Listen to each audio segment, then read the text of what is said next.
Create a 5 minutes video for YouTube about components of computer. Hello, and welcome back to TechRoots by Roat. In the previous video, we learned what a computer is. Now let's look inside the computer and understand its main components. There are three major components you need to know: CPU, RAM, and storage. First, the CPU. CPU stands for Central Processing Unit. It is known as the brain of the computer because it performs all calculations and decision-making. Second, RAM. RAM stands for Random Access Memory. It is a temporary memory that stores data that is currently being used. Third, storage.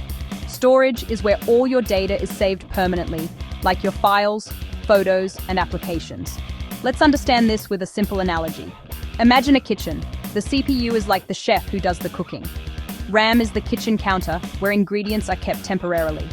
Storage is the refrigerator, where everything is stored for a long time.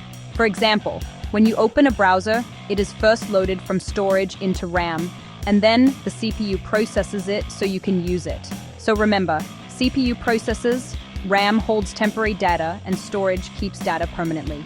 That's it for this video. Subscribe to TechRoots by Roat to learn more step by step. Text for voice-over settings. Use appropriate media.